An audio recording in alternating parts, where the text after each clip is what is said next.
Support comes from BECU, a member-owned credit union putting people over profit, offering financial services and support to the community with access to local financial centers, over 30,000 ATMs, and online resources at becu.org. Federally insured by NCUA. Hey, good morning. It's Paige Browning in for Patricia Murphy. It's Wednesday, and this is Seattle Now. And this week, we're bringing you stories of the elements and how they shape how we live here in the Seattle area. And before we start, let me ask you, how is the grass looking where you live? Crunchy, crispy, maybe yellow? It is dry in Washington. Every little part of the state is in some level of drought. And as we'll hear, it's time for Western Washington to play some catch-up on getting fire-resistant. We'll learn from KUOW producer Brandi Fullwood. It starts in the garden. But first, let's get you caught up. A plane from Joint Base Lewis McChord south of Tacoma is now wrapped up in an investigation about Afghanistan evacuations. People clung to this C-17 plane when it was departing Kabul on Monday, and now the U.S. Air Force says some people fell to their deaths. The Air Force's Office of Special Investigation is looking into what happened. Meanwhile, Washington senators are asking the Biden administration to create a new refugee category. This category would extend relocation help to women leaders who might be targeted by the Taliban. The recent heat wave in Seattle was far less dangerous than the deadly heat event earlier this summer. It wasn't quite as hot as the extreme conditions in late June, and now public health officials think that this time around people may have also been more cautious. No deaths have been tied to last week's heat wave. However, in King County, 24 people did go to the ER for heat exhaustion or other heat-related illness. And it was a Rolling Stones kind of scene in West Seattle last night. I mean that quite literally. A moving crew put the historic Stone Cottage on wheels and pulled it away to a new temporary location at 5 miles an hour. This Alki Point house was due for demolition until an historic preservation group raised money to cart it to Port of Seattle land. That's until they find a new spot for the stone home to gather new moss. Now, on with the show. Is your garden fire resistant? All plants have the potential to burn, but we can plant some species that are local in preparation for wildfire season. Quite often living in Western Washington, we think of rain, we think of moss, we think of the wet side of the state. Gasoline's a heck of a lot more prone to burn than water, right? So we have some plants that almost act like gasoline. But the idea is that it's getting drier, okay? It's getting drier. We're seeing less precipitation. So it's not an east side, west side differentiation. To learn more, we've got KUOW producer Brandi Fullwood here. Hey, Brandi, good to talk to you. Hey, Paige, how's it going? I'm great. And I'm now wondering, is it really that bad in Western Washington? I know there's a lot of concern about the drought in other parts of the state and wildfire concern, but often we hear that in other places, not, say, a townhouse in Ballard or somewhere in Magnolia. I definitely thought the same thing, too. This is an issue that has been very new to me on different levels. One, thinking about it as a newcomer to the area, but also someone who wasn't considering wildfire that much of a risk in Western Washington. Yeah. When we think about even right now with like the drought that the state is experiencing, we know that King County, Snohomish County, Pierce County, we're experiencing abnormal levels of drought, but nothing as severe as the rest of the state, which can change how we even think about our risk in the state. I reached out to this guy, Al Murphy. He's a master gardener with WSU over in the Chelan and Douglas County area, and he's a former firefighter. He said that the west side is at the same risk, if not higher, because of all of the many small fuels in our gardens and our front yards next to our houses. Wow. Just the probability of what can catch on fire is higher, and we need to think about fires differently here. So a lot of times people think, well, I don't live on the edge of the forest or the sagebrush or whatever, so I don't have to worry about that. Embers don't care. The vast majority, 70 to 90% of all homes that burn are ignited by embers. that land on or near the house, and they can travel over a mile. Over a mile. Even from growing up in Spokane, I lived in Montana. This is wildfire country. Still didn't know that an ember could travel that far. And that makes it feel a little bit closer to home, Brandi. And I know that you're going to tell me that we want to garden to prevent these problems. Can you tell me about this? How does that help? So it's not just even gardening in general, it's actually making sure your landscape in your garden is fire resistant. That means like planting more herbaceous, green, clean, lean plants. And that could be perennials, that could be annuals, that could be the type of grass you even pick. You just want your probability of what catches on fire to be lower. Yeah. Paige, do you garden? I'm in an apartment. I don't have a ton of space to garden, but I took the liberty this year to plant some edible things like tomatoes. I'm trying a berry bush, and I planted some yarrow because I read that it would help deter pests. I think you're in the clear, Paige. Like, a lot of what it sounds like you've planted thrives really well in the heat, like your tomatoes. But specifically yarrow, it's drought resistant and fire resistant. So props to you. Okay, so bring on the yarrow garden. What other plants are there, Brandi, that people should be thinking of that are drought or fire resistant? It's definitely going to depend on where you are. And even in Western Washington, like some people live in more wooded areas. Some people live near that like wildlife urban interface. And so those plants are different. But generally some good plants are Oregon grape, the basket of gold, hollyhock, chives, and even fireweed, ironically.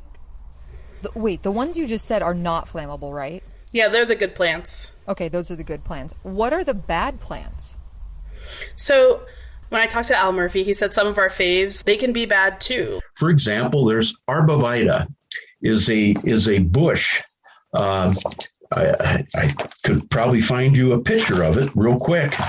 It's a coniferous bush that a lot of people like to have, but is extremely flammable. So one of the things you want is an open-grown plant. You don't want something that's really tight.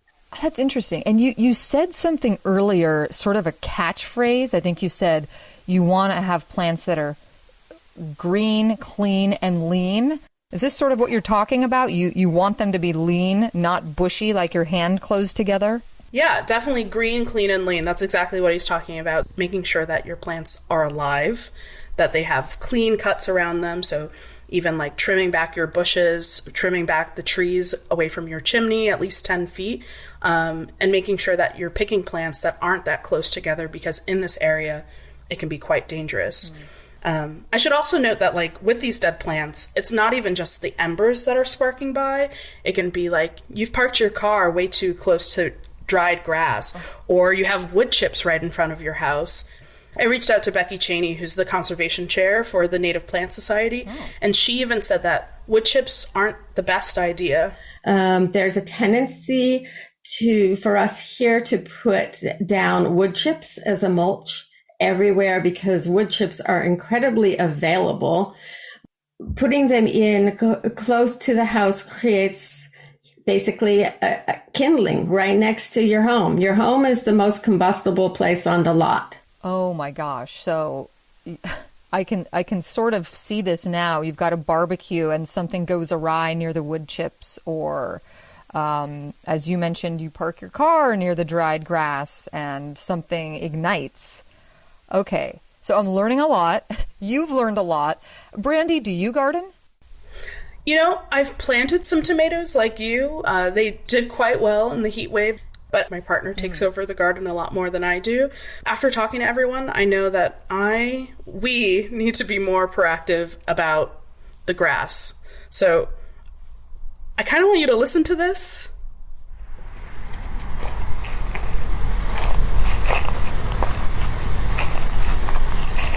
Are you maybe like you're opening your produce box, a package? Wait. What is this? It's my lawn. It is... No! It's so crunchy. Yeah, it's very crunchy. It's very dry. And I even invited an inspector, Jason Mendel, from Mountain to Sound, to assess this. We're at my house. I live in Queen Anne, in North Queen Anne.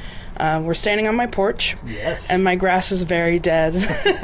When you walk up, what's the first thing you notice, or the first thing that you could tell me about what's hazardous about this home? Just from looking at the outside, for this home itself, no, I don't really see anything that's considered a fire-related issue like that. It's summertime right now, so of course the grass is dry and dead, which makes an extreme fire hazard.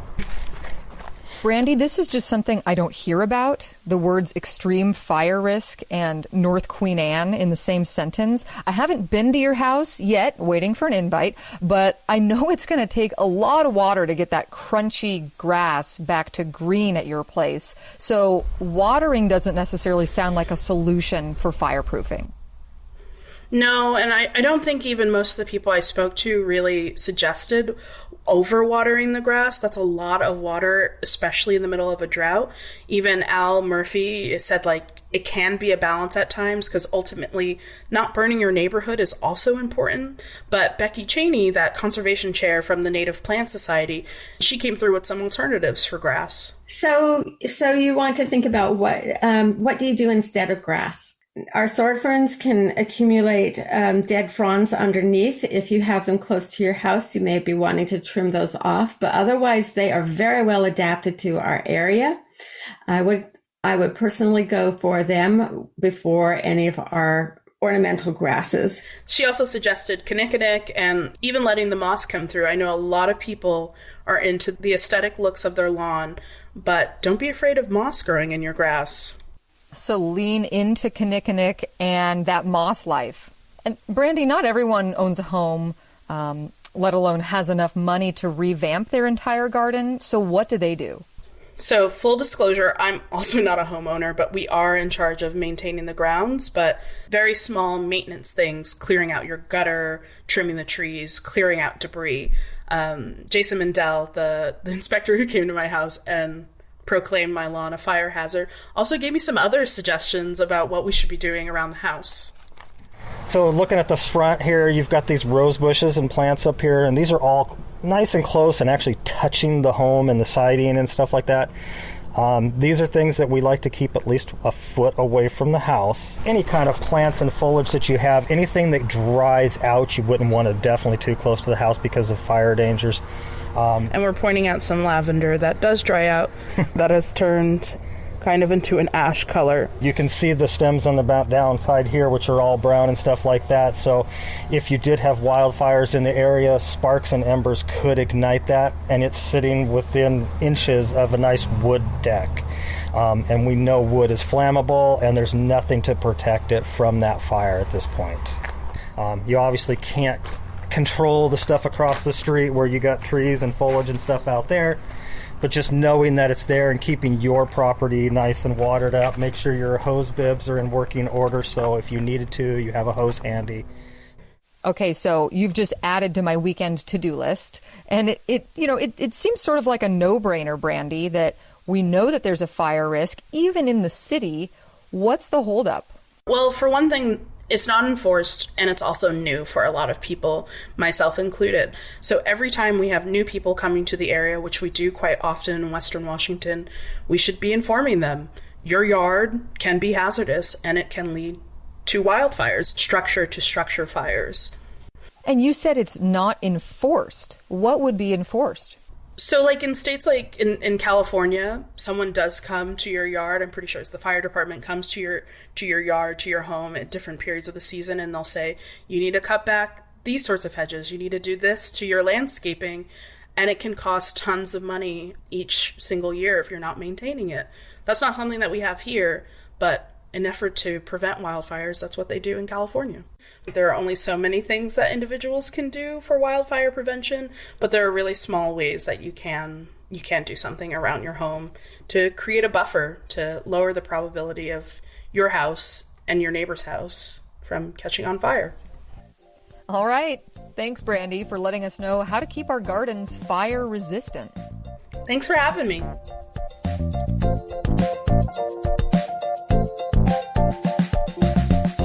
Thanks for listening to Seattle Now. To see what these Firewise plants look like, check out our Instagram. We love new followers. Find us at Seattle Now Pod.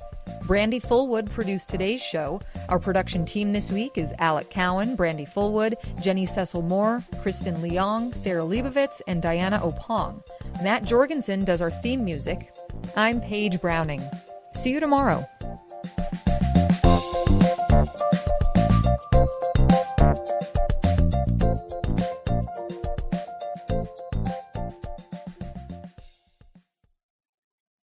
Hey, Bill Radke here to remind you that KUOW has been bringing you the news since 1952 and even helped found the National Public Radio Network in the 70s. August 20th is National Radio Day, so we're taking a moment to celebrate the legacy of public radio and the community of supporters who make it all possible. Help us celebrate by sharing why you love public radio, or become a new member at just $5 per month to sustain this service for the next generation of listeners. Visit KUOW.org/radio.